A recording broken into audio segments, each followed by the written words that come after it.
Hello guys, welcome back to my YouTube channel SKM study a way of success. मैं हूं आपका educator Shivam Mishra. आपका स्वागत करते हैं आपके अपने यूट्यूब चैनल एसकेएम स्टडी पर। और यहां पर प्यारे बच्चों लेके आए टॉप 10। जी हां, टॉप 10 प्रश्न जिसमें आपको बहुविकल्पी, अति लघु उत्तरी, लघु उत्तरी यानी कि सारे टाइप के प्रश्न प्यारे बच्चों मिलने वाले हैं इस वीडियो में आपको। और यह क्लास 12 केमिस्ट्री का है। और ऐसे प्रश्न है प्यारे बच्चों जो कि हर साल आपके बोर्ड परीक्षा में आ रहे हैं। जी हाँ, हर साल आपके बोर्ड परीक्षा में आ रहे हैं, तो इन 10 प्रश्नों को जरूर से जरूर तैयार कर लेंगे। अगर इन 10 प्रश्नों को आप तैयार करेंगे तो इस बात की मेरी गारंटी प्यारे बच्चों, 23 अंक आपका 100% गारंटी के साथ पक्का होगा। 23, जी हाँ 23 नंबर। लेकिन आपको प्यारे बच्चों तैयार करना है। इसमें फिर से बता दें, बहुविकल्पी, अति लघुत्तरी, लघुत्तरी प्रश्न आपको मिलने वाले हैं। ठीक है, शेयर कर दीजिए। वीडियो लाइक टारगेट प्यारे बच्चों 100 वीडियो लाइक टारगेट है। उसके बाद 1000 वीडियो लाइक टारगेट होगा प्यारे बच्चों। और जाके इसका पीडीएफ जो है टेलीग्राम से प्यारे बच्चों डाउनलोड कर लीजिए। इसका कहाँ से डाउनलोड करेंगे इसका पीडीएफ? टेलीग्राम। और टेलीग्राम का लिंक कहाँ पे है? तो डिस्क्रिप्शन बॉक्स के अंदर दिया गया है। एसकेएम स्टडी के नाम से प्यारे बच्चों टेलीग्राम चैनल है, जिसपे 19,000 से ज्यादा बच्चे फ्री में टेलीग्राम पर प्यारे बच्चों एक्सेस करके अपनी पढ़ाई अच्छे से कर पा रहे हैं। तो आप भी प्यारे बच्चों जाइए टेलीग्राम को ज्वाइन कीजिए और अपनी पढ़ाई सबसे बेहतरीन तरीके से बनाइए। तो सबसे पहले हम लोग ऑब्जेक्टिव प्रश्न देखेंगे, बहुविकल्पी प्रश्न देखेंगे। तो सबसे पहला प्रश्न है, शून्य कोट की अभिक्रिया के लिए निम्नलिखित में से कौन सा सूत्र सही है? अगर शून्य कोट की अभिक्रिया की बात की जाए तो उसके लिए प्यारे बच्चों कौन सा इसमें से आपका सूत्र सही होगा? टी हाफ अनुक्रमानुपाती अल्फा, या फिर टी हाफ अनुक्रमानुपाती 1 अपान अल्फा, इसको अल्फा बोलते हैं या फिर ए भी बोल सकते हैं। ठीक है ना।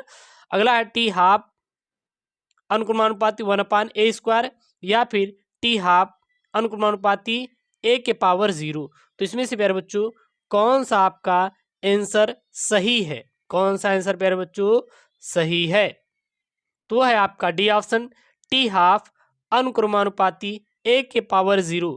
टी हाफ अनुक्रमानुपाती a⁻0 है, यह शून्य अभिक्रिया की कोट के लिए प्यारे बच्चों सूत्र है। क्या सूत्र होता है शून्य कोट की अभिक्रिया के लिए? ध्यान देना, टी हाफ अनुक्रमानुपाती a⁻0 जो होता है प्यारे बच्चों, वो क्या होता है? शून्य कोट की अभिक्रिया के लिए मात्रक होता है। राइट आंसर क्या हो जाएगा? डी हो जाएगा। क्लियर है। अगला यहाँ पे प्रश्न है, प्रश्न क्या है?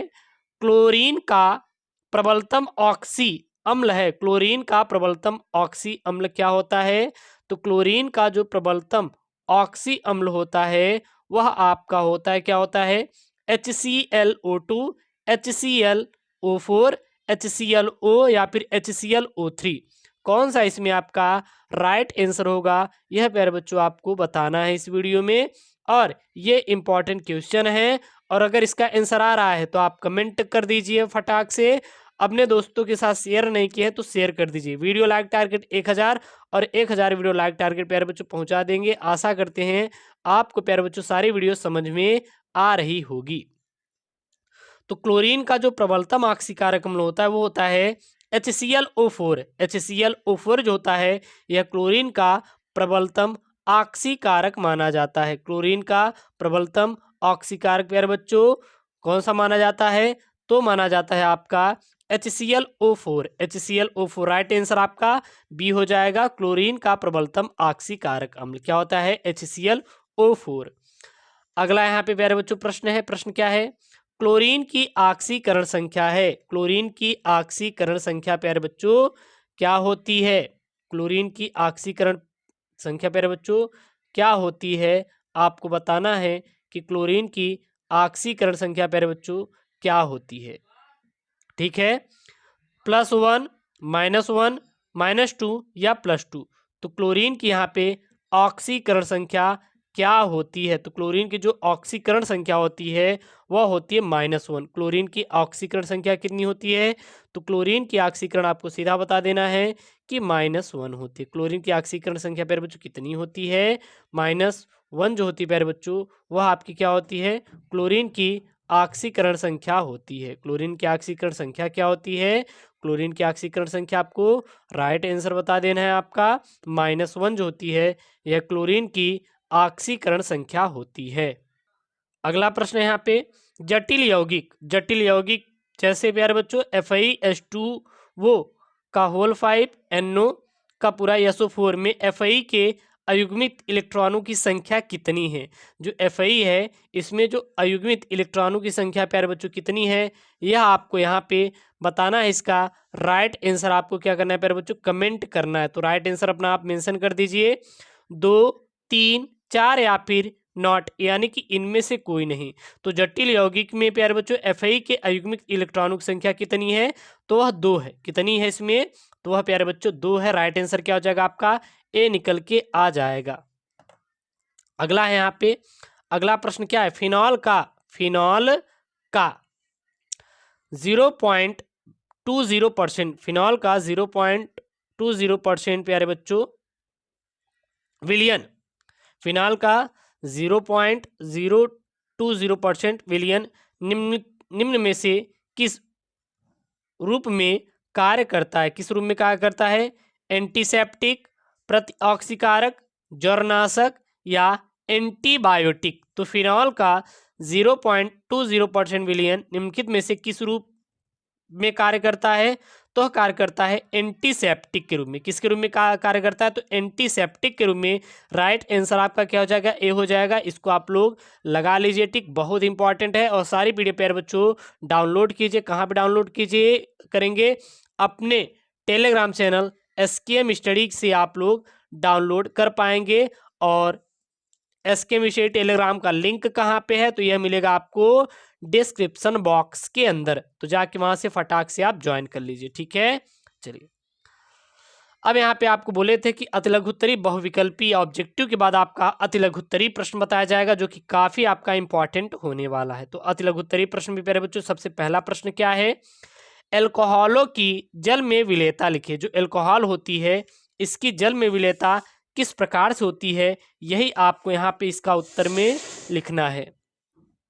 तो प्रथम 3 सदस्य जल में अधिक मिश्रित होते हैं। जो प्रथम 3 सदस्य जल में क्या होते हैं, बहुत ही अत्यधिक मिश्रित होते हैं, यानी कि अधिक मिश्रित होते हैं, यानी कि वो घुल जाते हैं। कौन कौन से, उसको आगे बताएंगे। लेकिन अणुभार बढ़ने पर जल में विलेयता घटती है। अगर उसकी जो अणुभार होगी अगर वो बढ़ा दिया जाए प्यार बच्चों, तो जो जल की विलेयता होगी वो तुरंत क्या हो जाएगी, बढ़ जाएगी, सॉरी घट जाएगी। लेकिन घटा दें तो क्या हो जाएगी, बढ़ जाएगी, जस्ट अनुक्रमानुपाती। तो अणुभार बनने पर जल में विलेयता क्या होती है, घटती है। जल में विलेयता हाइड्रोजन आबंध बनने के कारण होती है। जो जल में विलेयता होती है वो किसके कारण होती है, तो विलेयता होती है हाइड्रोजन आबंध बढ़ने के कारण होती है। क्योंकि एल्कोहल तथा जल में उपस्थित OH समूह अधिक ध्रुवित होते हैं और उन सदस्यों में +I यानी कि आयोडाइड प्रभाव के कारण -OH समूह कम ध्रुवित होते हैं। अगला यहाँ पे प्रश्न है, प्रश्न क्या है प्यारे बच्चों, यहाँ पे है कि आणविक सूत्र C4H10O वाले सभी संभव ईथर के संरचना का सूत्र लिखिए।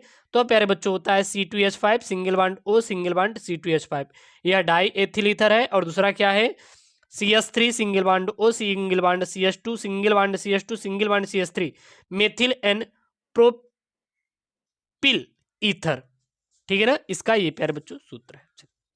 अगला प्रश्न यहाँ पे, प्रश्न क्या है, प्रश्न ये है कि एनिलीन की एसिटिक क्लोराइड और कार्बन डाई सल्फाइड के साथ होने वाले रासायनिक अभिक्रियाओं के समीकरण भी लिखिए। क्या लिखना है, इसके समीकरण भी प्यारे बच्चों आपको लिखना है।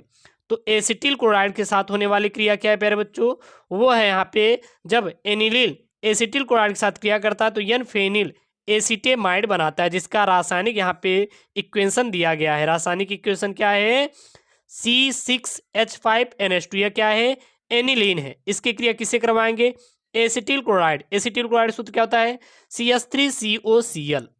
जब इसकी प्यारे बच्चों क्रिया करेगा तो क्या बनेगा, C6H5NH CO प्लस HCl। यह क्या है, ये हाइड्रोक्लोरिक अम्ल है और ये क्या है, एन फेनिल एसिटेमाइड। फिर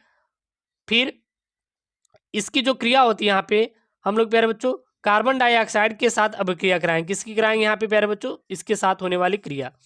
तो यहाँ पे जब इसकी क्रिया कराएंगे तो यस फेनिल थायोयूरिया बनता है। इसका रिएक्शन यहाँ पे दिया गया है। अगला प्रश्न है, निम्नलिखित अभिक्रिया में ए की पहचान कीजिए, यानी कि ए यहाँ पे क्या है, क्या दिया है, C2H5NH3 plus CS2 plus HgCl2 और डेल्टा, यानी कि इसको हम लोग क्या कर रहे हैं, गर्म कर रहे हैं। तो क्या बन रहा है, A plus HGS plus 2Cl। तो यहाँ पे जो A है वह एक्चुअली में है क्या, वह एक्चुअली में है क्या, तो यहाँ पे देखेंगे तो ये HCl, 2 हाइड्रोजन इधर है और 2 क्लोरीन इधर है, तो 2 क्लोरीन 2 हाइड्रोजन निकल गया। और यहाँ पे HGS यानी कि Hg प्लस S, तो यहाँ पे Hg निकल गया और यहाँ पे क्या निकल गया, एक S निकल गया। तो बचा क्या, यहाँ पे बचा प्यारे बच्चों C2H5N, और यहाँ पे क्या बचा, एक आपका C बचा, और क्या बचा, यहाँ पे एक S बचा। तो यहाँ इसको ऐड करेंगे तो हो जाएगा C3H5N CS, और यही क्या है प्यारे बच्चों, एथिल आइसोथायोसाइनेट। तो यहाँ पे ए क्या है, वह है एथिल आइसोथायोसाइनेट, फिर प्लस HGS प्लस 2HCl। ठीक है, अब यहाँ पे लघुत्तरी प्रश्न है, काफी इंपॉर्टेंट लघुत्तरी प्रश्न है। प्रश्न क्या है, प्रोटीन के मुख्य स्रोत एवं मानव शरीर में इसकी उपयोगिता लिखिए, या फिर दे देगा कि प्रोटीन के मुख्य स्रोत कौन कौन से हैं और मानव शरीर के लिए इसकी उपयोगिता भी आपको क्या करना है प्यारे बच्चों, लिखना है। मतलब कि सारी चीजें एक ही रहेंगी, बस थोड़ा सा उसमें क्या रहेगा, बदलाव रहेगा। तो उसको आपको देखकर ये नहीं सोचना है कि यह अलग है, बल्कि वो क्या है, दोनों दोनों सेम ही है, उसमें कोई भी बदलाव आपका नहीं रहेगा। ठीक है ना। तो मुख्य स्रोत क्या है प्रोटीन के, दूध है, अंडा है, दालें हैं, मछली है, मांस है, जितने भी होते हैं क्या होते हैं, प्रोटीन के मुख्य स्रोत होते हैं। मुख्य तत्व क्या कौन कौन से होते हैं, कार्बन, हाइड्रोजन, नाइट्रोजन, ऑक्सीजन और सल्फर इत्यादि होते हैं, यह प्रोटीन के मुख्य तत्व हैं। महत्व और इसकी उपयोगिता क्या होती है, तो प्रोटीन हमारे शरीर के वृद्धि के लिए अत्यंत आवश्यक है, और प्रोटीन हमारे शरीर में नए ऊतकों का निर्माण करने में क्या होता है, बहुत ही सहायक होता है, तथा पुराने ऊतकों के टूट फूट को ठीक करती है। प्रोटीन हमारे शरीर में ऊर्जा भी प्रदान करती है, ये हमारे शरीर में पीएच भी ठीक करती है, यानी जो पीएच वैल्यू क्या रहती है उसको बराबर रखती है, मेंटेन रखती है। जब प्रोटीन हमारे शरीर में पहुंचता है तब HCl अथवा पेप्सिन नामक एंजाइम द्वारा एमिनो अम्ल में जल अपघटित हो जाती है या हो जाते हैं। ये अम्ल रुधिर वाहिकाओं द्वारा रुधिर में अवशोषित हो जाते हैं और रुधिर के प्रवाह के साथ शरीर विभिन्न अंगों में पहुंचते हैं। तो यह प्यारे बच्चों आपके क्लास 12th केमिस्ट्री के बहुत इंपॉर्टेंट क्वेश्चन है, टॉप 10 क्वेश्चन है और हर साल आपके बोर्ड में आ रहे हैं, इसलिए इसको तैयार कर लीजिए।